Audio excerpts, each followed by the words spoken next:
बुद्धिमानों की मूर्खताएं। सुरेंद्र शर्मा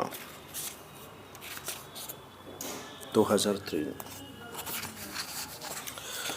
समर्पित है वे लेख बुद्धिजीवियों, साहित्यकारों, राजनेताओं, धर्मगुरुओं, देवी देवताओं, यहाँ तक कि धरती पर विद्यमान सभी भगवानों को, कि अगर ये सब नहीं होते तो ये लेख मुझे लिखने नहीं पड़ते और आपको पढ़ने नहीं पड़ते।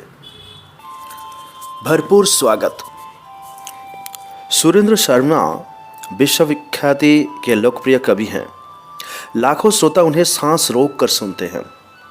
उनके चुटिल व्यंग्य श्रोताओं के दिलो दिमाग को पहले तो जगाते हैं, फिर हंसाते हैं, उनसे छतफाड़ हटा के लगवाते हैं। पर घर लौटकर सुरेंद्र शर्मा के कटाक्षों को जब वे सत्ता व्यवस्था, संसार व्यवहार की यातना और चरित्रहीनता से टकराते देखते हैं तो हंसते नहीं, सोचना शुरू करते हैं और मौका मिलते ही उन्हें दोबारा सुनने आते हैं। हमेशा सुनने के लिए अधीर रहते हैं। ऐसे में सुरेंद्र शर्मा का ये गद्य एक दुर्लभ और विलक्षण घटना है, इसलिए भी कि मुझे उनकी इस पुस्तक में गद्य का एक नया रूप देखने को मिला है, जिनसे वास्तुशिल्प और भाषा सभी स्तरों पर मानवीय संवेदना को एक झकझोरा है। आज के व्यक्ति की दुनिया, दुविधा, असमंजस भरी जिंदगी, संशय, संत्रास, पीड़ा और दुख इंसान के पैरों तले की ज़मीन छीन रहे हैं। मौजूदा खुली बाजार व्यवस्था में जहां प्रत्येक वस्तु बिकाऊ है, वहीं मनुष्य की संवेदनाएं भी कमोडिटी बना दी गई हैं। मानवीय रिश्तों को भी तराजू पर तोला जा रहा है। जनतांत्रिक संस्थाओं को निरंतर व्यवस्था द्वारा भ्रष्ट किया जा रहा है। दुविधाओं के ऐसे पड़ताल मकड़ जाल को सुरेंद्र शर्मा का कलम से भेदने का ये प्रयास निश्चित रूप से सराहनीय है, क्योंकि लेखक इन स्थितियों को तोड़ना चाहता है। इसीलिए ये आज के भयावह यथार्थ का बार बार उद्घाटन करता है, जो गद्य और व्यंग्य का अनूठा समन्वय है। इनकी रचनाओं को यही समन्वय और अधिक स्वतंत्र बनाता है, जिससे ये रचनाएं गद्य का प्रगतिशील और सृजनात्मक रूप ले लेती हैं। संसद के हामले में दफन हुआ ताबूत, अमेरिका का जूता या अच्छाई पर छाया है बुराई का कोहरा इसी सक्रिय रचनाशीलता का सबूत है। ऐसा ही आलेखों से भरा हुआ है उनका ये पहला गद्य संकलन। महत्वपूर्ण ये भी है कि इन आलेखों की भाषा बहुत सीधी सच्ची है। इसमें भाषाई दांव पेंच नहीं है, इसलिए ये मन और सोच को सहजता में से बांधती है। कथन का यह ढंग और ढप भी सुरेंद्र शर्मा की इस अनूठे गद्य की रचनात्मकता का परिचायक है। मैं ही क्या, पूरे हिंदी संसार इस गद्य रचना का भरपूर स्वागत करेगा और ये पाठक और लेखक की परस्परता का एक नया इतिहास भी लेख दे तो मुझे आश्चर्य नहीं रहेगा। हार्दिक शुभकामनाएं के साथ, नई दिल्ली। 2 शब्द, कुछ नहीं। सुरेंद्र शर्मा। गद्य में व्यंग्य, नए तेवर के संग। साहित्य समाज का दर्पण है। ऐसे इसकी स्वरूप कुरूप आकृति विकृति होगी, वैसे ही दर्पण में दिखाई देगी। दर्पण के एक छेद को से ही हम देखते हैं या देखते रहे हैं, किंतु सुरेंद्र शर्मा के गद्य का दर्पण दोनों छोरों से देखने दिखाने वाला है। इसका एक छोर जैसा समाज है वैसा दिखाता है, दूसरे छोर से जैसा उसे होना चाहिए वैसा। पहला छोर अत्यंत घिनौना, अप्रिय और अहितकर है, लेकिन दूसरा मनमोहक, आनंदप्रद और श्रेयस्कर है। यह दर्पण लेखक का अपना आविष्कार है। प्रस्तुत संकलन का शीर्षक चकित करने वाला किंतु आकर्षक है। कबीर की उलटबांसी जैसा बुद्धिमानों की मूर्खताएं अत्यंत सटीक एवं वक्रतिजन्य गूढ़ार्थ प्रतिबद्धता से संयुक्त है। ये एक सार्वभौम सत्य है कि संसार में जितनी विनाश लीलाएं, रक्तपात और मानवता विरोधी क्रूर कृत्य हुए हैं, यह सब बुद्धिमानों की ही देन है। मूर्ख तो अपनी मूर्खता से केवल अपना ही अहित कर सकता है। लेखक की उर्वरा नई सोच और उस सोच संस्थापना के नए तेवर को पढ़कर एक झटका सा लगता है कि ऐसा तो आज तक कभी नहीं पड़ा। यह तो परंपरागत मान्यताओं को ध्वस्त करने का दुस्साहस है, किंतु धीरे धीरे पाठक को के विवेक बुद्धि स्वीकार करने लगती है कि बात तो ठीक है और यही ठीक है। जिन विषयों पर प्रस्तुत संकलन के लेख है, अन्य लेखकों ने भी उन विषयों पर लिखा है, किंतु सुरेंद्र की विचार प्रक्रिया की समग्रता अन्य लेखकों से उसे अलग करती है। उसके लेखन में कहीं भी विचारों का पिष्ट पेशन, चर्वित चर्वन या कथी कथन नहीं है। कोई पूछे कि सुरेंद्र का लेखन किस लेखक जैसा है, तो मैं कहूँगा कि उसका लेखन उसके लेखन जैसा ही है। उसकी अपनी शैली है और शैली लेखक का छायाचित्र है। संकलन के सभी लेख दैनिक भास्कर के साप्ताहिक स्तंभ में प्रकाशित हुए हैं। अधिकतर लेख सामयिक घटनाओं पर लिखे हुए हैं, किंतु इनमें से कुछ लेख देश काल की सीमा को लांघकर सार्वभौम और सार्वकालिक हो गए हैं। अखबारों में लेख या स्तंभ लिखने वाले लेखकों के लेखन से पाठक अंदाजा लगा लेते हैं कि ये लेखक किस राजनीतिक दल, संप्रदाय या व्यक्ति के प्रति पूर्वाग्रह ग्रसित है। सुरेंद्र इस पूर्वाग्रह से सर्वथा मुक्त है। ना वो किसी का पक्षधर है, ना आलोचक। वो इस हर व्यक्ति या विचार के विरोध में है जो मानवता के मूलभूत सिद्धांतों और आचार संहिता का हनन करते हैं, और उनका पक्षधर है जो मनुष्यता के मानदंडों की पैरवी और रक्षा करती हैं। उसके लेखन का सार और केंद्र बिंदु शुद्ध मानवतावादी है। उसके मन में किसी के प्रति ना ईर्ष्या है, ना ही आसक्ति। वह उसके विचार शैली पर आपत्ति या प्रतिपत्ति करता है। आप देखेंगे कि एक लेख में जिस व्यक्ति पर व्यंग्यवाण छूट रहे हैं, दूसरे लेख में उसी पर पुष्प वर्षा हो रही है, क्योंकि पहला लेख लिखने से पूर्व ये व्यक्ति संकीर्ण तथा स्वार्थ से लिप्त भाषा बोल रहा था, और वही व्यक्ति दूसरे लेख से पूर्व मानवता का हित करने वाले अंतरात्मा की बात कह रहा था। सुरेंद्र वाक्पटु तो ही है, ये उतना ही चतुर वाक्य युद्ध पटु भी है। ये इन लेखों को पढ़कर पाठक समझ जाएंगे। उसके गद्य की शैली सामासिक है। उसके अनुरूप ही उसने छोटे, चुस्त और नत्पे तुले वाक्यों का प्रयोग किया है। एक कंजूस के धन खर्च करने की भांति शब्द की फिजूल खर्च से स्वयं को बचा लिया है। भावों और युक्तियों का प्रयोग यत्र तत्र सभिप्राय ढंग से किया है। कुछ मुहावरे और उक्तियाँ तो आपने कौशल से स्वयं निर्मित कर दी हैं, जैसे हिंदी के कवि की पहचान आरंभ से ही दयनीय रही है, दयनीय नहीं, या कलाकार शब्द मूलतः कलहकार का अपभ्रंश है। इसीलिए कलाकार, सरकार, पत्रकार आदि जितने भी करात्मक जीवधारी पदार्थ हैं, कलह ही करते रहते हैं। लेखक ने कला पक्ष की ओर अधिक ध्यान नहीं दिया है। विचार और संवेदना उसके लेखन का प्रधान पक्ष है। इसलिए काल्पनिक चित्रों के मायाजाल या अलंकारों के चक्रात्मक चक्कर में पड़ने का उसने प्रयत्न नहीं किया है। किंतु यदि भावों का वेग प्रबल और उच्च प्रस्रवण की भांति शुद्ध हृदय के संवेदना से निश्रित हो, तो भाषा स्वयं संगीतमय, अलंकारिक और सौंदर्य संस्कृत हो जाती है, क्योंकि भाषा सदैव भावानुवर्तिनी होती है। लेखों में जहाँ हास्य का लास्य है, वो उन्मुक्त प्रफुल्लता और विनोद की सुभाषित वाटिका के सुमनों की तरह मनमोहक भी है। स्मित से अट्टहास तक उसके हास्य के व्यायाम रहित आयाम है।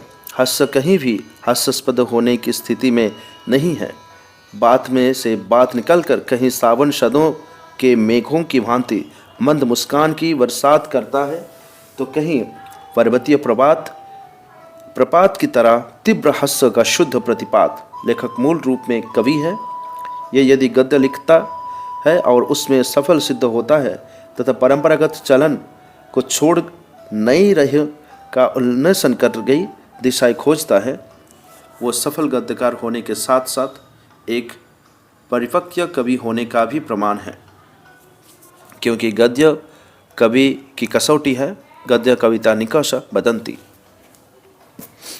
सुरेंद्र शर्मा कुछ लिखे और घरवाली बीच में ना आए, ये असंभव ही नहीं है।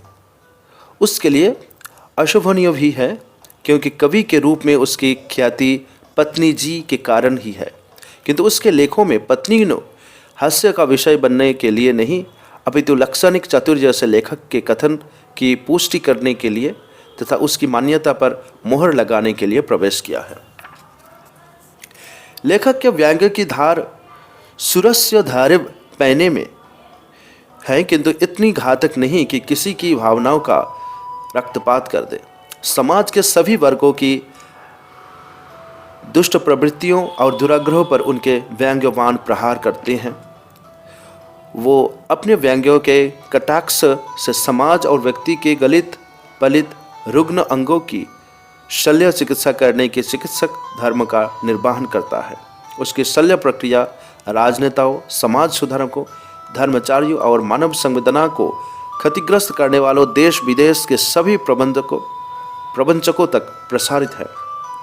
लेखक का लक्ष्य उनकी कमियों को उजागर करना ही नहीं, समुचित समाधान सुझाकर उनको सुधार कर समाज के स्वरूप को शोभनीय बनाना है। लेखक के व्यंग्यों द्वारा सुझाई गई हित की बातें यदि किसी को अहितकर लगे तो वह उसकी कलम का या उसकी ईमानदार लेखक धर्म का दोष नहीं है। दोष उन महिमामंडित महानों तथा चपलूसों और निजी स्वार्थों पर घिरे कर्णधारों का है, जो सत्य से मुंह चुराते हैं। सत्य की बानी, सुधार की धार कुछ कटु और चुभने वाली तो होगी ही, क्योंकि हीतंग मनहरी व दुर्लभंग वच। लेखक का ये प्रथम गद्य संकलन है जिससे उसकी प्रतिभा, तर्कशक्ति और एक परिपक्व मानव की विचारधारा प्रतिभाषित होती है। पाठकों को उनका ये प्रथम प्रयास निश्चित रूप से आनंद से अपलावित करेगा और नए प्रकार से सोचने की दिशा भी दिखाएगा, ऐसा मेरा विश्वास है। सुरेंद्र शर्मा को प्रस्तुत संकलन के लिए बधाई। भविष्य में ये इससे भी अधिक संपुष्ट और धारदार व्यंग्य में से हमें प्रफुल्लित और आंदोलित करते रहें। ईश्वर से यही मेरा कामना है। मेरी अलम अति विस्तरण। ओम प्रकाश आदित्य।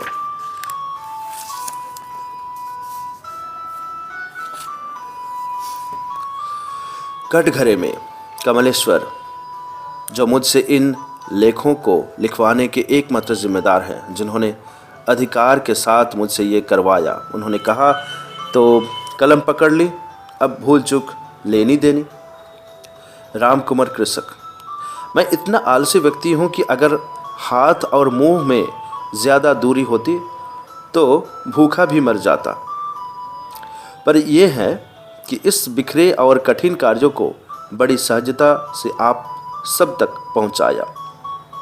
दैनिक भास्कर, जिसने लाखों का घटा उठाकर भी मेरे लेखों को छापा, अगर वो चाहते तो इसकी जगह विज्ञापन भी छाप सकते थे। उन्हें विज्ञापन के पैसे मिलने तो दूर, लेखों का पारिश्रमिक भी देना पड़ गया। ऐसी बातें ही ऐसी कहावतों को जन्म देती हैं कि मैंने लेने को देने पड़ गए। मेरी जुबान, जो इन लेखों को बोलती रही और साथ लेती रही हृदय का और तिरस्कार करती रही बुद्धि का, ताकि ये लेख कुटिलता से बचे रहे और सहजता से भरे रहे। वेद प्रकाश, जो मेरे मुंह से निकले शब्दों को कलमबद्ध करता रहा, खुद भी एक अच्छा कलमकार है, इसलिए मेरी वाणी को जब ज़रूरत समझता कलम कर देता था। मेरे 90% लेखों का पहला श्रोता भी, पहला लेखक भी और पहला पाठक भी। पुनश्च बाकी 10% लेखों के अभियुक्त हैं विनय विश्वास, अरुण जैमिनी, महेंद्र अजनबी, डॉक्टर सीता सागर इत्यादि, और मेरी पत्नी सविता शर्मा और पुत्र आशीष आदि। ओम प्रकाश आदित्य हास्य व्यंग के महान वैज्ञानिक, जिनकी प्रयोगशाला में मैंने इन लेखों को जिस दिन लिखे उसी दिन जचवाया।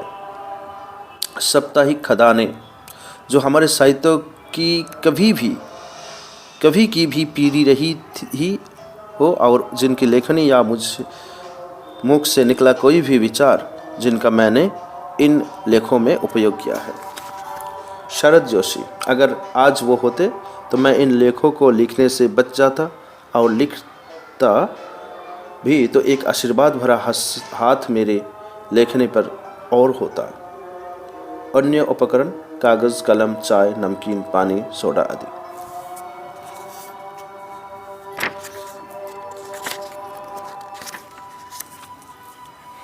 बुद्धिमानों की मूर्खताएं, सुरेंद्र शर्मा। शुरू हो रहा है। हर चीज फिक्स है यहाँ। पूरा देश परेशान है मैच फिक्सिंग को लेकर। देखा जाए तो ये बबेला मनोज प्रभाकर ने खड़ा किया, मैच फिक्सिंग को उजागर करके। आज ये प्रकरण पूरे देश में फैला है। हर कोई मैच फिक्सिंग की बात करता है। यूँ देखा जाए तो मेरी नज़र में इसमें सबसे बड़ा अपराधी मनोज प्रभाकर है, क्योंकि उसे जिस दिन मैच फिक्सिंग के बारे में पता लगा उसी क्षण उसने पूरे देश को इस बारे में क्यों नहीं बताया। सन 1994 से आज 6 साल तक मनोज की चुप्पी ये बताती है कि इन सालों में उसने चुप रहने की कितनी कीमत पाई होगी। 6 साल बाद उसने बताया कि उसे भी रुपये की पेशकश की गई थी, पर उसने ये इसलिए स्वीकार नहीं की थी कि वो देशभक्त था। मैं पूछता हूँ कि उसमें अगर राष्ट्रीयता की ज़रा भी भावना थी, जिस क्षण उसे रुपये की पेशकश की गई थी उसी क्षण उसे बता देना था। मतलब साफ है, अगर आपको लगातार भारतीय टीम में खेलने का मौका मिल रहा होता तो आपकी राष्ट्रीयता भी चुप हो जाती, और आप भी। सीधी सी बात है, जिस बात में व्यापार आ जाता है उसमें लेन देन होगा ही, फिर चाहे वो राजनीति हो, चाहे वो धर्म हो, चाहे खेल हो। अब ऐसा लगता है कि देश में जैसे क्रिकेट के नाम पर WWF की कुश्तियां लड़ी जा रही है और पूरा देश उसके असली मानकर लूटा जा रहा है। जिस खिलाड़ी को देखो उसकी शर्ट पर स्टिकर लगे हैं विज्ञापन कंपनियों के। अब वो दिन भी दूर नहीं जब स्टिकर की शर्ट्स बनने लगेंगे। हम सब प्रायोजित हो जाएंगे। हमारी हंसी, हमारा रुदन, हमारी राष्ट्रीयता, हमारा प्यार, सब कुछ प्रायोजित हो जाएगा। राजनीति की ही बात देख लीजिए, वहाँ क्या चीज़ फिक्स नहीं है, यह भी फिक्सिंग पर भी निर्भर है। झारखंड रिश्वत कांड के लिए PV नरसिम्हा राव कटघरे में खड़े कर दिए गए, क्योंकि उनसे कुछ सांसदों ने पैसे लेकर राजनीति की मैच फिक्सिंग की थी। जिन्होंने पैसा लिया वो फंस गए, लेकिन जिन्होंने पैसे के बजाय मंत्री पद लिया वो बच गए। सीधा सा मतलब ये है कि कैश में कितना ही ले लो अब फंस जाओगे, और दूसरे रास्ते से आप 4 गुना ज़्यादा भी ले लो तो बच जाओगे। ये उत्तर प्रदेश की सरकार जिसमें हर निर्दलीय मंत्री है, उस पर कहीं कोई उंगली नहीं उठाता। बिहार सरकार में सारे कांग्रेस विधायक मंत्री हो गए, कोई उस पर भी बात नहीं करता। वे दूसरे ढंग की रिश्वत नहीं तो और क्या है। सौदेबाजी के मामले में हम आज को क्या जन्म जन्मांतर से माहिर है। 5 रुपये का रिश्वत रूपी प्रसाद चढ़ा हनुमान जी से सौदा करते हैं कि वाह वो हमें पास करा दे। बात बनती नहीं, दिखती तो रिश्वत की राशि 11, 21, 101 रुपये तक बढ़ा देते हैं। आज हर कई सौदेबाजी हो चुका है, सौदेबाज हो चुका है।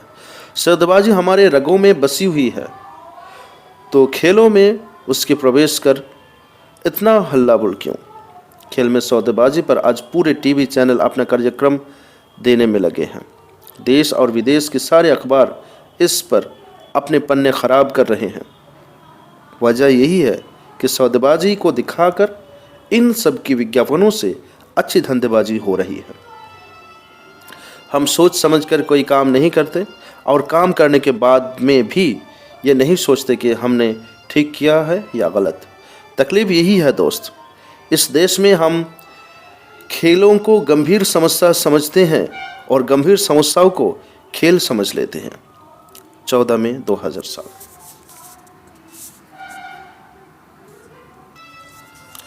कैसे कैसे कंधे, कैसे कैसे धंधे।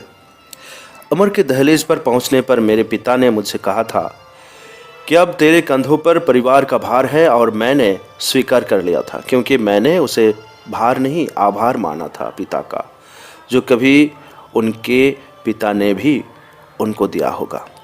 दूसरे शब्दों में यूँ कहूँ कि ये मेरी योग्यता का मेरे पिता ने मुझे उपहार दिया था। यदि मैं अयोग्य होता तो ये उपकार मेरे ऊपर नहीं किया जाता। आज मुझे हंसी आती है जब कोई नेता कोई पद संभालता है और ये कहता है मैं इस योग्य नहीं हूँ, तो पर आपने जो मेरे कमज़ोर कंधों पर ये भार डाला है उसे ज़रूर निभाऊंगा। तो तसल्ली होती है कि नेता कभी कभी सच भी बोल लेता है। कम से कम उसने सार्वजनिक रूप से स्वीकार तो किया कि वो अयोग्य है और उसके कंधे भी कमज़ोर हैं। पर बेवकूफ़ तो हम हैं जो ये जानकर भी उसके कमज़ोर कंधों पर ये बोझा डाला, वरना हम भी कह सकते थे जी माफ़ करें, हमें तो मजबूत कंधों की ज़रूरत है, मजबूत कंधों की ज़रूरत है, मजबूर कंधों की नहीं। जिन नेताओं ने कहा कि मुझ पर भरोसा रखो, उन पर उनकी पार्टी वालों को भरोसा नहीं रहा। जो कभी अभूतपूर्व हुआ करते थे, इन कमज़ोर कंधों की वजह से भूतपूर्व हो गए। जिसने कहा देश को 21वीं सदी में ले जाऊंगा, वो बेचारा 20वीं सदी में ही चला गया। कंधे की तलाश जारी रही। कंधे पर जिम्मेदारी तभी दी जाती है जब उसमें फ़ायदा हो, क्योंकि सेवाएं अब उद्योग हो गई है। सेवाएं अब उद्योग हो गए हैं। जब हमें कोई फ़ायदा दिखा तो हमने गांधी को कंधे से उतार दिया और अंबेडकर को बैठा लिया। हम कोई हनुमान जी थोड़े ही है जो सेवा भाव से राम लक्ष्मण को कंधे पर बैठाएं। हमें नाम नहीं, नामा चाहिए। पिछले 50 सालों में कंधों का भरपूर इस्तेमाल हुआ, और यहाँ तक हुआ कि जिन लोगों को धर्म को कंधों पर बैठाकर लाना चाहिए था, वो धर्म के कंधे पर बैठकर राजनीति में आ गए। राजनीति में धर्म का उपयोग तो दूर की बात है, धर्म में भी राजनीति आ गई। राजनीति में पहले नीति होती थी, फिर कूटनीति आ गई और बाद में कुटिल नीति आ गई। धर्म को कमज़ोर कंधे मिले तो राम हिंदुओं तक सीमित रह गए, नानक सिखों तक, ईसा मसीह ईसाइयों तक और मोहम्मद मुसलमानों तक, वरना इन सब का संदेश तो संपूर्ण मानव जाति के लिए था।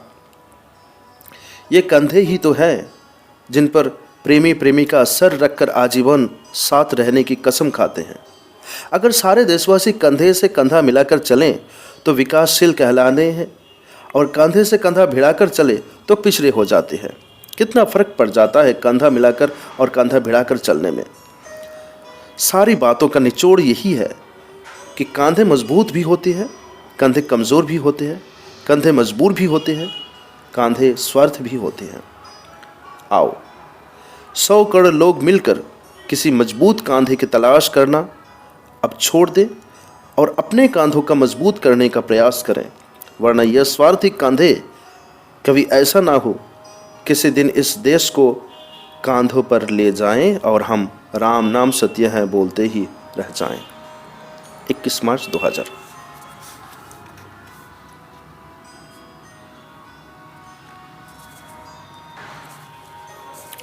सिर्फ सोफा बेच देने से समस्या हल नहीं हो जाती। एक दोस्त मिला, दुखी था। वजह पूछी तो बताया ये 1 महीने से ये मानसिक रूप से काफ़ी परेशान था, क्योंकि महीने भर पहले अचानक घर पहुंचने पर उसने देखा कि उसकी पत्नी सोफे पर पड़ोसी के साथ प्यार भरी बातें कर रही हैं। उसके 1 हफ्ते बाद फिर घर गया तो देखा दूसरी पड़ोसी के साथ सोफे प्यार भरी बातें कर रही थी। और परसों तो गजब हो गया जब ये उसकी खास दोस्त के साथ सोफे पर प्यार कर रही थी। मैंने कहा, ये रोना ही रोना रहेगा या समस्या के हल को भी सोचेगा? उसने हंसते हुए कहा कि आज मैंने समस्या को हल कर दिया है। मुझे लगा इस झगड़े की जड़ सोफा ही है, इसलिए मैंने उसे बेच दिया, क्योंकि ना रहेगा बांस ना बजेगी बांसुरी। मुझे लगा कि हमारी सरकार भी तो इसी तरह सोफा बेचकर समस्याएं हल कर रही है। एक तरफ कहेंगे बेरोजगारी मिटाएंगे, गरीबी हटाएंगे, और दूसरी तरफ 100 करोड़वां बच्चा हो गया उसका जश्न भी मनाएंगे। हाथ से ताली भी पिटते रहेंगे और दूसरी तरफ देश की जनता को कटोरे भी थमाते रहेंगे। भीख मांगकर भी लानी पड़े पर भिखारियों की संख्या नहीं घटाएंगे। नेता के लिए 100 करोड़वां बच्चा पैदा नहीं हुआ, 100 करोड़वां वोट पैदा हुआ है। गरीबी मिटाने की बात की जाएगी पर हकीकत यही है कि गरीबी भुनाई जाएगी। इस देश की गरीबी ने पता नहीं कितने नेताओं को अमीर बना दिया। सूखे की खबर से इस देश के नेताओं के चेहरे पर जो लाली आती है वो अपने देखी ही है। किसी बाढ़ के दृश्य को देखकर नेता की आंख से जो आंसू आते हैं उसी से शायद खुशी की आंसू आने वाला मुहावरा बना है। गुजरात में पिछले कई सालों से बरसात कम हो रही है, पर केंद्र से सहायता तो तभी मिलेगी जब सूखा विकराल रूप धारण कर लेगा। एक तरफ बाढ़ से पूरे असम में ब्रह्मपुत्र नदी तबाही मचाती है, वहीं दूसरी ओर भारत का अधिकांश हिस्सा बूंद बूंद पानी को तरसता रहता है। समस्या का समाधान इसलिए नहीं किया जाता कि एक तरफ नेता बाढ़ से कमाता है, दूसरी तरफ सूखे से। जनता चाहे सूखाग्रस्त इलाके में ही या बाढ़ग्रस्त इलाके में, उसे तो पानी पानी कहकर ही दम तोड़ना है। कभी फ्रांस की महारानी ने अपने देश के भूखे लोगों को देखकर कहा था कि इन्हें ब्रेड नहीं मिलती तो ये केक क्यों नहीं खाते। सही बात है, पूरे देश में बहुराष्ट्रीय कंपनियों ने कोका कोला पेप्सी की बराबर कर रखी है, फिर भी आदमी प्यासा मरे तो बेचारा नेता क्या करे। मैं तो ये कहता हूँ कि कोक छोड़ो, आदमी के जिस्म में खून होते हुए भी ये प्यासा मरे, है ना शर्म की बात। 28 मई 2000।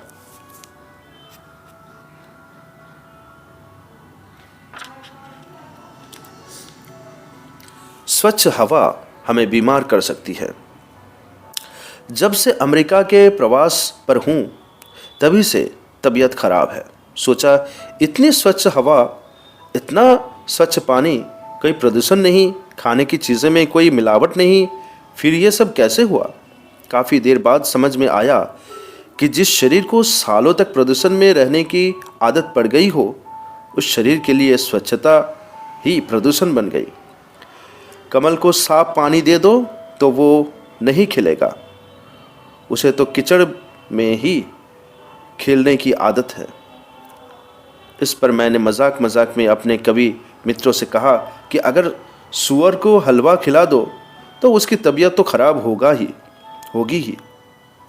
जिनके यहाँ ठहरा था उनसे कहा, मुझे दवा वगैरह नहीं चाहिए, या तो मुझे कहीं धुआं सुंधवा दो या कोई ऐसा पानी पिलवा दो जो पीने लायक नहीं है। पर सब बेकार गया। यहाँ का धुआं सुधा तो वो भी स्वच्छ निकला।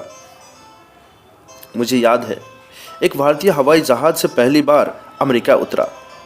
दरवाज़ा खोलते ही भारतीय ने अमेरिकन से कहा, यह किस चीज़ की बदबू आ रही है।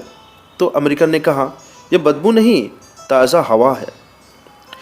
यहाँ पतियों की अच्छी खासी दुर्गति देखिए, जितना हमारे यहाँ नौकर काम नहीं करता, उससे ज़्यादा पति रसोई घर में कर लेता है। जिससे बात करो वो कहता है कि भविष्य अच्छा है, पर उनसे पूछता हूँ तुम्हारा वर्तमान कैसा है, ये तो बताओ। इसका जवाब उनके पास आंसुओं की अलावा कुछ नहीं होता। भारत में ज़्यादातर लोग सो रहे हैं, जो जग रहे हैं उनमें से अधिकांश बैठे हुए हैं। काफ़ी लोग ऐसे हैं जो सिर्फ देख रहे हैं, कुछ ऐसे हैं जो सिर्फ चल रहे हैं, इक्का दुक्का दौड़ते हुए दिखाई दे जाते हैं। यहाँ मुझे कुछ ही लोग ऐसे दिखाई दिए जो चलते हैं। दौड़ते हुए तो बहुत लोग थे यहाँ पर, अधिकांश तो उड़ रहे थे। मैं कहता हूँ उड़ने को छोड़ो। जब आदमी दौड़ता है तो ये नहीं सोचता कि कौन पिछड़ गया है, कौन कुचला जा रहा है। दौड़ का एक ही अर्थ है, जहाँ की यदि आप धीमी भी हो गए तो आपके पीछे वाला आपको कुचल कर आगे निकल जाएगा। अरे कितना दौड़ोगे यार, सोचो तो सही। दूर दूर तक तुम्हें कोई दिखाई नहीं देता जान पहचान वाला। पूरा कर लिया तुमने अपना सारा सपना, पर आसपास तुम्हारा कोई नहीं अपना। कविता पाठ के बाद लोग मिले कि 25 सालों से हम लोग हंस नहीं पाए, पर आज हंसे हैं। अरे भाई, तुम्हारे पास सब कुछ है, कई कई गाड़ियाँ हैं, पर दुख यही कि उनके पास जो है वो सबके पास है।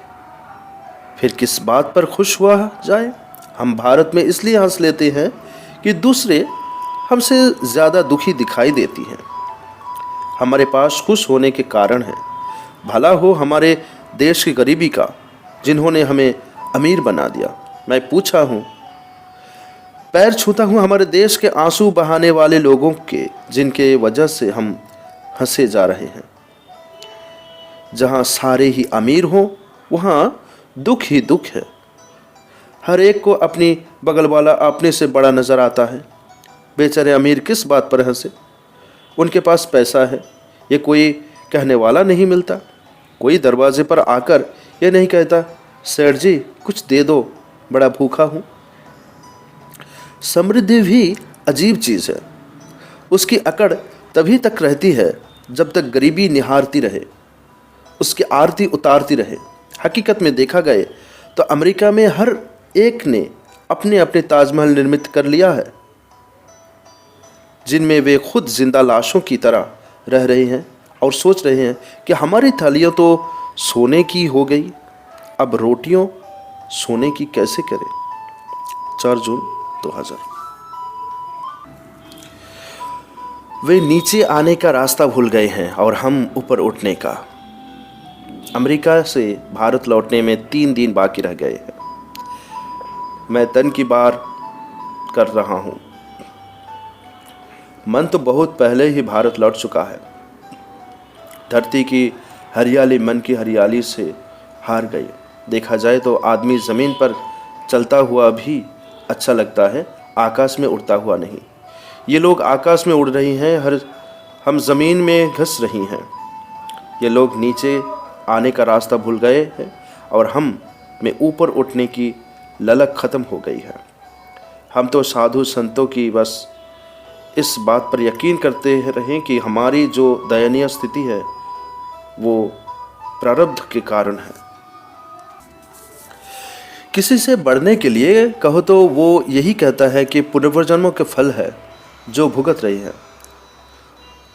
हो है सो जो राम सच रखा। इस चौपाई ने निठल्ली को बहुत सराहा दिया, लेकिन इसके संदर्भ को कोई नहीं समझता। वे गीता के कर्मयोग की बात ही नहीं करना चाहते। हम इतने धंस चुके हैं ज़मीन के अंदर कि हमें आंधिराए के अलावा कुछ दिखाई नहीं देता, और ये लोग भौतिकता की चकाचौंध में इतने अंधे हो चुके हैं कि इन्हें भी कुछ दिखाई नहीं देता। भाई लोग 280 मील की ऊंचाई पर आरक्षित स्टेशन बना रहे हैं, जहां से अगर चाहो तो 2 घंटे में भारत पहुंचा जा सकता है। लेकिन उसी शहर में अगर माँ मर जाए तो उनके पास जाने का समय नहीं है। इतने शंकराचार्य महामंडलेश्वर श्री श्री 1008 भारत में नहीं है जितने यहाँ घूम रहे हैं। सब के सब इस बात पर तले हुए हैं कि जो भारतीय यहाँ माया के चक्कर में पड़े हैं वे उस माया को त्याग कर उन्हें दे दें। एक अमेरिकी पति ने हमें रास्ता बता दिया तो उसके इस परोपकार से खुश होकर उसकी पत्नी ने उसका चुम्बन ले लिया। अधिकांश नए जोड़े ऐसे चलते हैं जैसे जुड़वा हों और प्यार का ये अतिरेक ही उन्हें 3-4 साल बाद तलाक पर ले आता है। यहाँ तक कि एक भारतीय पत्नी ने हमें बताया कि उसके पति और ये खुद एक ही शहर में अलग अलग मोटेल चलाने में बिजी रहते हैं और उन्हें मिले हुए 3 महीने हो गए हैं, क्योंकि सुबह 6 बजे से रात के 10 बजे तक मेहनत करते हैं। वे कुटुंब को क्या रखेंगे जब एक दूसरे की ही नहीं रहे। वसुधैव कुटुंबकम की बात तो वे सोच भी नहीं सकते। हम भारतीय अतीत का वर्णन करते हैं, वर्णन करने में आनंद लेते हुए ये बताते हैं कि हम क्या थे। हम ये नहीं सोचते कि हम क्या है। भारत में पैसा बहुत कुछ है, अमेरिका में पैसा सब कुछ है। भरे पेटों की छटपटाहट भूखे पेटों से बहुत ज़्यादा होती है। जब मुझे लगने लगा है कि पैसे जल्लाद की तरह कठोर होता है और गरीबी माँ की तरह निर्मल होती है, ज़रा सा कोई सहला दे तो लिपट कर कुर्बान होने के तैयार रहती हैं। अधिकांश भारतीयों की यही कहानी है कि माँ बाप भारत में छोड़ दिए और संतानों ने उन्हें यहाँ पर छोड़ दिया। इसलिए चल सुरेंद्र, भारत लौट चले। यहाँ तेरी माँ की डबडबाई आँखें तेरी राह देख रही हैं। 11 जून 2000। उधार मांगने की कला। पहले उधार मांगना एक कला थी, सही बात है। इसमें दाता को ना कहने के लिए सोचने मत दो, बस आपका काम हो जाएगा। आप अपना आर्थिक संकट ऐसा खड़ा करो कि आपको ज़रूरत तो नहीं है पर परिस्थिति आपको मजबूर कर रही है। उधार मांगने की सबसे बड़ी खासियत यही है कि आप एक बार मांगते हो और देने वाला बार बार मांगता है। उसकी आंखें छलछला जाती हैं, जैसे आपसे अपना दिया हुआ पैसा नहीं बल्कि उधार मांग रहा हो, और नौबत यहाँ तक आ जाती है जैसे भिखारी भीख मांग रहा हो। मैंने भी कुछ ऐसा ही किया। मैंने अपने दोस्त लालचांद को मोबाइल से फ़ोन मिलाया और कहा, तुम्हारे घर के पास मैं गुजर रहा था, किसी को 10,000 रुपये देने थे, घर से लाना भूल गया, सोचा तुमसे ले लो। वापस घर चला जाता पर तुम्हारी भाभी बाजार गई है, चाबी उसके पास है और बैंक भी बंद हो चुके हैं। वो बोला, शर्मा जी आप भी क्या बात करते हो, ये तो मेरी खुशकिस्मत है कि आपने मुझे इस लायक समझा। तीर निशानी पर लग गया था। उसे कहते हैं मांगना। मैं अपनी बेहद ज़रूरत बताता तो वो सोचने लगता और उसकी पत्नी चाबी लेकर बाज़ार चली जाती। मैंने कहा, यार तुम ऐसा करो कि तुम अपने बाज़ार के नुक्कड़ पर मिल जाओ, गाड़ी अंदर मुश्किल से जा पाएगी। मैं वहीं पर 5 मिनट में पहुंच रहा हूं। मैं जब वहां पहुंचा तब तक वहां वो पहुंच चुका था। गिदड़ की मौत वाला मुहावरा चरितार्थ हो रहा था। शिकार खुद शिकारी से पहले वहां मौजूद था। मैंने रुपए लिए और कहा कि कल शाम तक भिजवा दूंगा। मेरा कर्म खत्म हो चुका था और लालचंद का शुरू। महीने गुजर गए। लालचंद का जब भी फ़ोन आता, या तो मैं पूजा कर रहा होता या बाथरूम में होता या बाहर। अब लालचंद ने मेरे घर के बाहर चक्कर लगाने शुरू कर दिया। वो मेरे आगे ऐसे हाथ जोड़कर खड़ा होता जैसे मंदिर में ईश्वर से मांग रहा हो। भयानक गर्मी में भी साइकिल पर आता। बाद में उसे लगा कि इससे आने जाने का समय व पैसा भी अलग से बर्बाद हो रहा है। वो अपने घर बैठ गया। उधार के मामले में धीरे धीरे तरक्की हुई। अब उधार लेना एक कला नहीं, व्यापार है। बड़े बड़े लोग बड़ा उधार लेते हैं कि एक छोटा उधार चुका दे, फिर वे बहुत बड़ा उधार लेकर मुकर जाते हैं। आज जो भी आपको लंबी लंबी बड़ी बड़ी गाड़ियाँ में घूमता दिखाई दे तो समझ जाना कि उन्होंने बड़ा मोटा उधार लिया है। और जितने भी साइकिल स्कूटर पर या पैदल जाते दिखाई दें तो समझ लेना कि उन्होंने अपनी मेहनत का एक एक रुपया जोड़कर अरबों रुपया करियों की फाइनेंस कंपनी, डिवेंचर और शेयरों में लगा दिया है और टुकर टुकर वापसी के लिए निहारते रहते हैं। पैसा दिया तो इसलिए था कि वक्त पर बिटिया के हाथ पीले हो जाएंगे, पर बिटिया के हाथ क्या पीले होंगे। इनका शरीर पीला पड़ गया। इनके पसीने की कमाई का पैसा जो उन्हें कभी भी नहीं मिलने वाला, एक दिन इनके शरीर को भी नीला कर देगा। साथ ही इन्हीं के खरीदे शेयर, डिबेंचर के साथ इन्हें फूंक दिया जाएगा। सरकार के पास शिकायत करने जाओ तो पता चलता है कि सरकार खुद एक बड़ा उधार मांगने विदेश गई है। अभी तो अमेरिका के राष्ट्रपति 18 साल बाद भारत आए थे। एक दिन हम उनसे इतना कर्ज लेंगे कि वे साल में 18 बार भारत आएंगे। यहाँ आकर वो अपना रौब नहीं दिखा पाएंगे, बल्कि जो उन्होंने भारत के उधार दिया है उनकी वापसी के लिए हमारे सामने गिड़गिड़ाएंगे। 25 जून 2000। सांप्रदायिकता, ये भी तो सांप्रदायिकता है। सांप्रदायिकता एक हथियार है जिसे 52 साल से भाजपा के ऊपर, चाहे उसका नाम कुछ भी हो रहा हो, इस्तेमाल किया गया है। भाजपा, बजरंग दल, विश्व हिंदू परिषद और सांप्रदायिकता, ये सब पर्यायवाची शब्द है। अक्सर मैं सोचता हूँ और जहाँ तक मैं समझता हूँ, सांप्रदायिकता सिर्फ धर्म से ही संबंधित नहीं होती। जो घटना व्यक्ति को तोड़ती है, जिन बातों से आदमी आदमी से अलग होता है, वो सब सांप्रदायिकता की श्रेणी में आता है। जिन लोगों ने भाषा के नाम पर प्रांतों के बंटवारे किए, क्या वे सांप्रदायिक नहीं थे? जिन्होंने मंडल का सहारा लेकर देश में अगड़े पिछड़े के बीच एक वैमनस्य पैदा कर दिया, क्या ये सांप्रदायिकता के श्रेणी में नहीं आता? देखा जाए तो व्यक्ति गरीब या पिछड़ा हुआ होता, जातियां नहीं। जल के बंटवारे पर कर्नाटक और तमिलनाडु के लोगों के नेताओं ने भड़का दिया और वे खूनी संघर्ष पर उतारू हो गए। देखा जाए तो ये सब सांप्रदायिकता ही है। आज भी जो परिवार टूट रहे हैं, उसकी तह में कोई ना कोई ऐसा व्यक्ति होता है जिसने भाइयों के बीच दरार पैदा की। अगर आप अपने बेटे से कहते हैं कि दुकान पर होशियारी से बैठो, कहीं तेरा चाचा गड़बड़ी ना कर दे, तो आपने चाचा और भतीजे के बीच दरार पैदा कर दी। ऐसे में आप भी सांप्रदायिक कहे जाएंगे। डिग्री का ही तो फर्क है।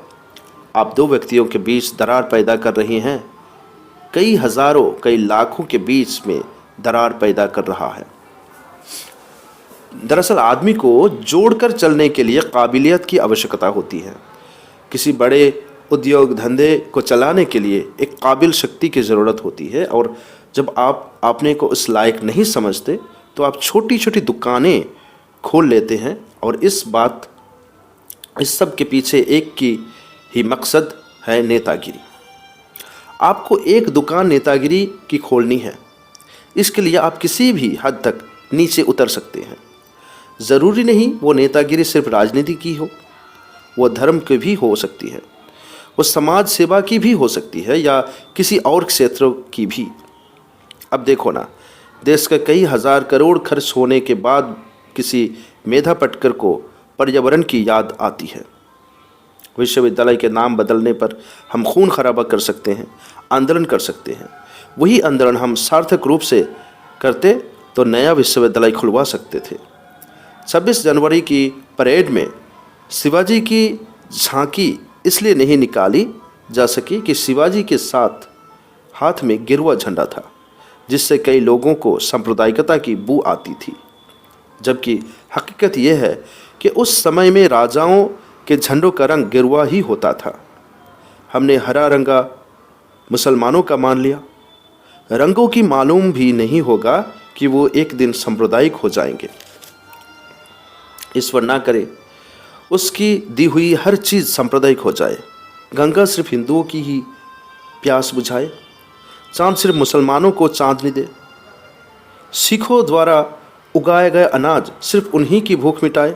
नदियों, पानी, प्रकृति सब अपने अपने बंटवारे कर ली, अपना अपना धर्म चुन ले, और इसकी परिणति यहाँ तक भी हो सकती है कि किसी दिन हमारा दायां हाथ बाएं हाथ को काट दे कि काम में तो मैं तो ज़्यादा करता हूँ, तेरी क्या ज़रूरत है शरीर में। हमारी लालसा सलामत रहे, फिर क्या कुछ हो जाएगा कहा नहीं जा सकता। 2 जुलाई 2000। प्रेम के चक्कर में पड़ने से पहले चांद पर रॉकेट को पहुंचने में 2 दिन का समय लगता है, पर उसके पीछे कई दिनों की तैयारियां होती हैं। वही हालत प्रेम की है, पर इसके तैयारियों के लिए काफ़ी सोच समझकर काम किया जाए तो जोखिम कम रहता है। अगर आप प्रेम करना चाहते हैं और मेरी कुछ उपयोगी सलाह मानेंगे तो कभी तकलीफ नहीं हो पाएंगे। प्रेम के लिए सबसे पहले ज़रूरत है कि एक प्रेमिका की तलाश, वो उसके नाम का जानना, क्योंकि हो सकता है कि उसका नाम इतना कठिन हो कि आप उसका उच्चारण ही ना कर पाएँ। मेरे साथ भी ऐसा हुआ। जिस लड़की को मैंने प्यार किया उसका नाम था शशि। पहली मुलाकात एक छोटे से रेस्टोरेंट में हुई। जैसा कि प्रेम में अक्सर कहा जाता है, शशि, जब तुम अपनी शक्ल शीशों में देखते होगे तो शीशा शर्म कर टूट जाता होगा। अब मैं हरियाणा का शाह को 100 बोलने का कला, तो मैंने उससे कहा कि शशि, जब तुम अपने शक्ल शीशे में देखती होगी तो शीशा समझकर टूट जाता होगा। वह हिंदी की MA थी। उसने गुस्से में चाय का कप शीशे के मेज़ पर इतनी ज़ोर से पटका कि वह टूट गया और वो चली गई। उस ज़माने में मेरी जेब में इतने पैसे भी नहीं थे, तो उस रेस्टोरेंट का मालिक ने गुस्से में मेरे हाड़ तोड़े। नाम जानने के बाद ज़रूरी होती है प्रेमिका के बाप और भाई की जानकारी। ऐसा ना हो कि उसका बाप या भाई थानेदार हो, बड़ा अफसर हो, गुंडा बदमाश हो या गुंडे बदमाश जैसा दिखता हो। शरीफ बाप प्रेम का पता चलने पर बेटी को पीट कर घर में बैठा देगा, प्रेमी को कभी नहीं पीटेगा। इसके बाद इस बात की जानकारी ज़रूरी है कि जिसको आप प्यार करते हैं वो किसी और से प्यार तो नहीं करती, या कोई और तो उसे नहीं चाहता, क्योंकि अक्सर देखा गया कि ये तीसरा व्यक्ति निश्चित रूप से कोई गुंडा या बदमाश होता है। अब इस सारी तसल्ली के बाद देखना पड़ता है कि प्रेमिका का वजन क्या है। मुझे मालूम है कि एक 40 किलो के प्रेमी की प्रेमिका 80 किलो की थी।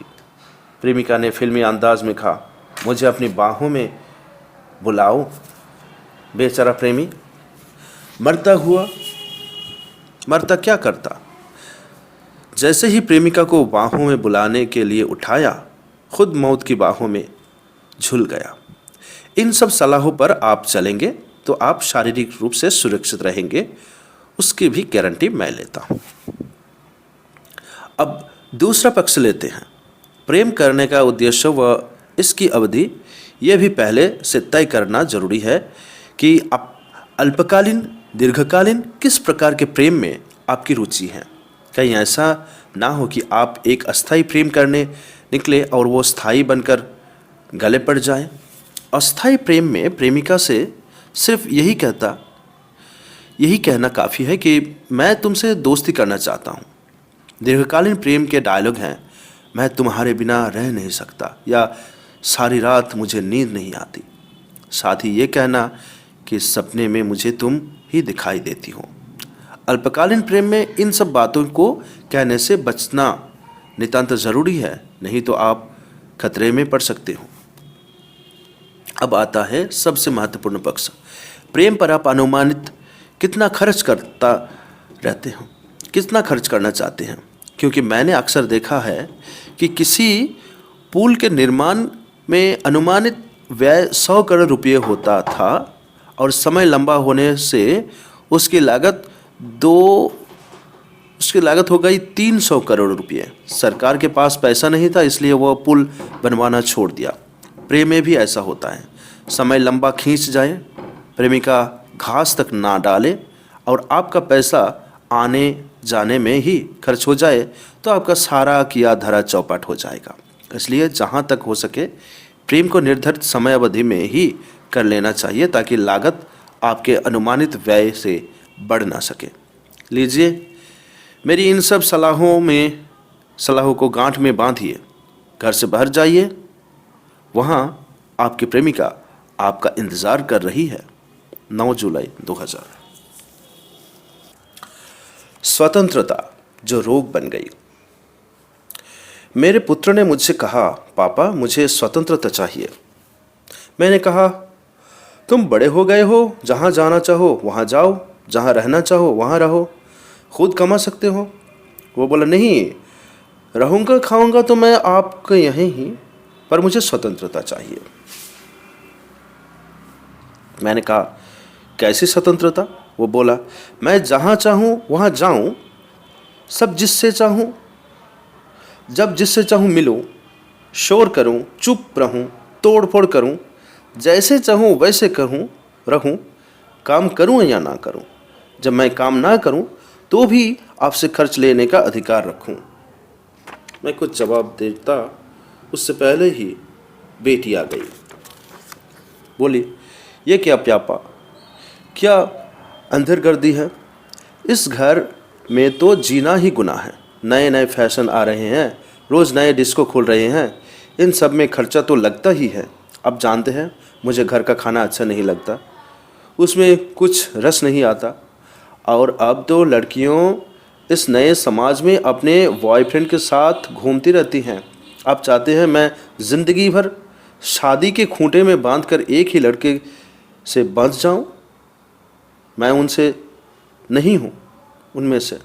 ज़िंदगी एक एडवेंचर है और इस एडवेंचर को बंधनों में बांधकर बर्बाद तो नहीं किया जा सकता। सोचिए ना, कल को हम आम आदमियों की तरह फटहाल सड़कों पर घूमें तो आपकी ही इज्जत पर बट्टा लगेगा।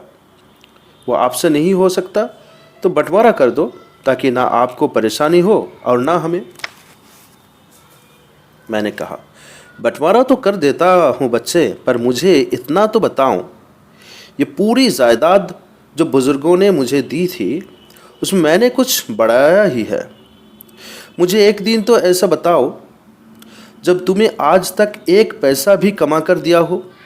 कभी मेरा हाथ बटाओ या हो कि पापा आप थक गए हो, अब आराम करिए, हम इस जायदाद को समृद्ध करेंगे, आपका और पूर्वजों का नाम रोशन करेंगे। नाम रोशन करना तो दूर, तुमने बदनामी के दाग मुझ पर लगा दिया।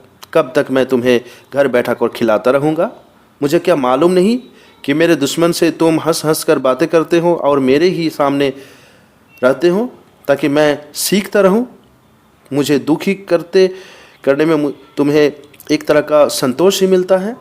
तुम लाचार हो, बीमार हो तो तुम्हारी कसम मैं ज़िंदगी भर तुम्हें कुछ करने को ना कहूं, पर समर्थ होते हुए भी जहां तुम्हें मेरी मदद करनी चाहिए वहां तुम मुझसे मदद कर मांगते हो। मेरा कर्जा क्या उतरोगे? तुम अपना कर्जा भी मुझ पर डालते हो। वे लोग गुर्रा कर चले गए। मैं सोचता रहा, इनको क्या कहूँ। मेरे अन्यों बेटों की भी कमोबेश यही स्थिति है। ज्यों-ज्यों मैं और ज़्यादा सोचने लगा, मुझे लगता गया कि मेरी स्थिति भारत जैसे ही तो है। जैसे मेरे बेटे ना होकर भारत के राज्य हैं। किसी राज्यों ने एक बार सोचा कि हमें भारत को मजबूत बनाना है या खुद संपन्न बनकर भारत का कर्ज चुकाना है। हर किसी को तो भारत में से मांग कर खाने की आदत पड़ गई। किसको ये परवाह है कि भारत समर्थ हो एक परिवार के बिखरने के डर से मैं चुप बैठ गया, और एक देश के टूटने के डर से भारत चुप बैठा है। वरना एक ठोस निर्णय हम दोनों ले लें तो क्या कुछ ठीक नहीं किया जा सकता? पर पता नहीं वो दिन कब आएगा। 16 जुलाई 2000। हुजूर, आप ही बनेंगे करोड़पति। कौन बनेगा करोड़पति? पूरा देश हफ्ते में 5 दिन परेशान रहता है। मैं कहता हूँ करोड़पति तो बहुत दूर की बात है। इस देश में ढंग का पति ढूंढने से नहीं मिलेगा। 2 हफ्ते से ज़्यादा गुजरने हो गए, एक व्यक्ति अभी तक करोड़पति नहीं बना। हम बने या ना बने क्या फ़र्क पड़ता है? पर अमिताभ बच्चन जी, आप तो करोड़पति इस गेम में बन ही चुके हो। करोड़पति स्टार प्लस वाले तो बन ही चुके हैं। वे कंपनियां करोड़पति जो आपके इस सीरियल में विज्ञापन दे रही हैं। हम 100 करोड़ तो सिर्फ बेवकूफ़ बन सकते हैं। यह सीरियल नहीं, नए ढंग का एक कैसीनो खुला है। लॉटरी बंद हो जाए तो भी क्या, लोग दूसरे ढंग से धंधा चला सकते हैं। पिछले 50 सालों में सपने दिखाकर ही तो देश की जनता को बेवकूफ़ बनाया जा रहा है। गरीबी हटाने का सपना गरीबों को दिखाया गया। जिन्होंने देखा वे गरीबी रेखा के नीचे चले गए। हमें मालूम है यार, कौन बना है करोड़पति।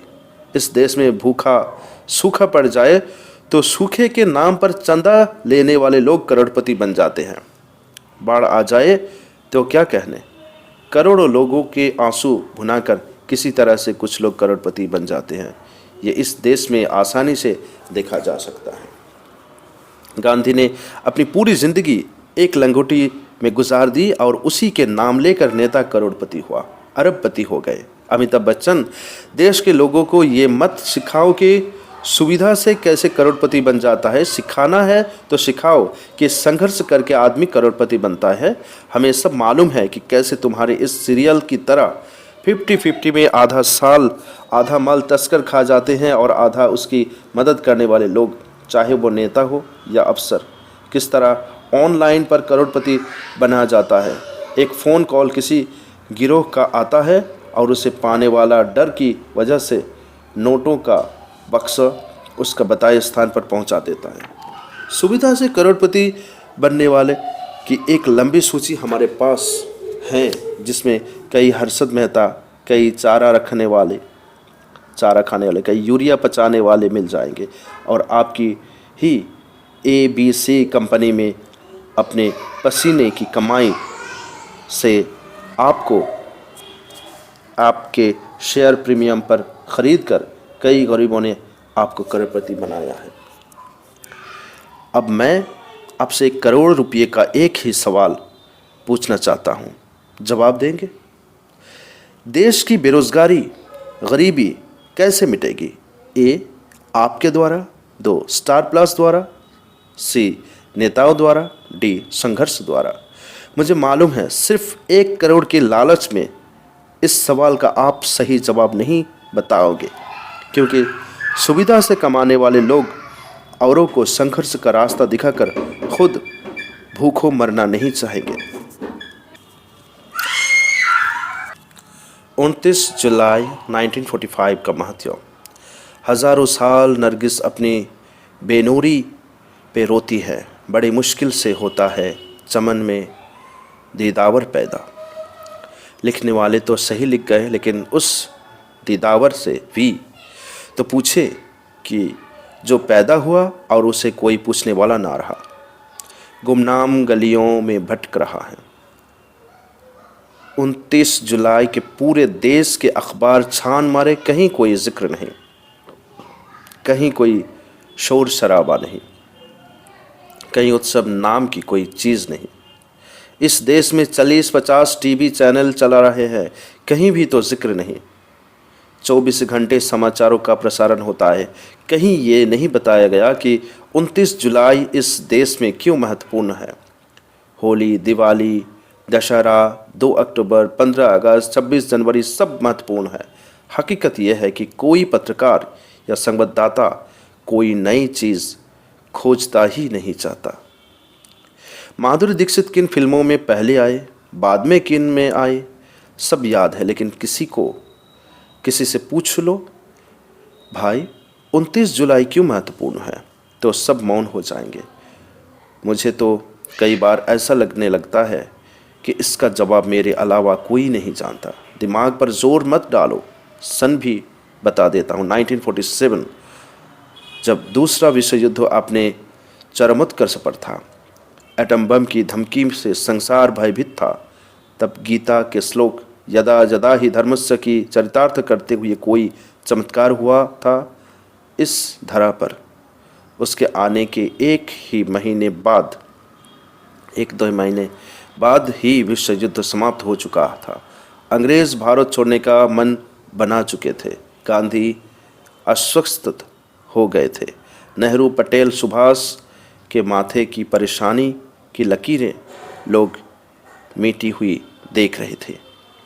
30 जुलाई 1945 को सुबह का सूर्य कुछ अलौकिक चमक लिए हुए था। समझ में किसी को नहीं आ रहा था कि अचानक क्या हुआ। महसूस सभी कर रहे थे, वे व्यक्त कोई नहीं कर रहा था। रातें डरावनी नहीं थी, बल्कि थकान से मुक्त कराने वाली थी। सुबह शाम सुहावनी हो गई थी। उस दिन की आज भी याद आती है तो आंखों से आंसू टपक पड़ती है। संसार क्या जानेगा इस तारीख का महत्व, जब देश ही नहीं जान पाया। लाख कहते रहो ये देश महान है, पर मुझे एक बात बताओ, अगर ये देश महान होता तो राम, कृष्ण, नानक, मीरा, विवेकानंद, सुभाष, पटेल जैसे सैकड़ों महापुरुषों ने यहाँ जन्म लिया तो ये सब दोबारा नहीं आते। क्या वजह है? दोबारा कोई नानक नहीं आया, कोई कृष्ण नहीं आया। वजह यह है कि हमारा व्यवहार कभी भी इन संत महापुरुषों के प्रति वैसा नहीं रहा जैसा होना चाहिए था। आज सैकड़ों पाठ्यपुस्तक बच्चों को पढ़ाई जाती है, 400-500 साल पुरानी तारीखें रटाई जाती है। आप सोचते होंगे मैं बता क्यों नहीं देता 29 जुलाई का महत्व?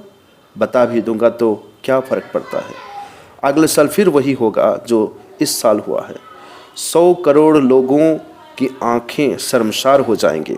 इस देश के पत्रकार शायद किसी को मुंह दिखाने लायक नहीं रहेंगे। इस देश के नेताओं की संसद में, विधान सभाओं में इस भूल के लिए खेद प्रकट करना पड़ जाएगा। इस देश का शिक्षा विभाग ज़रा भी जागरूक होता तो पाठ्यपुस्तक में ये बताया जाता। जानते हो बालकों, 29 जुलाई 1945 का देश के लिए क्या महत्व है? सुनते ही सब बच्चे हाथ खड़ा कर देते और बताते, इस दिन देश के लोकप्रिय हास्य कवि सुरेंद्र शर्मा का जन्म हुआ था। मैंने बता तो दिया, लेकिन फ़ायदा क्या? संसार रुलाने वालों की याद रखता है, हंसाने वालों को नहीं।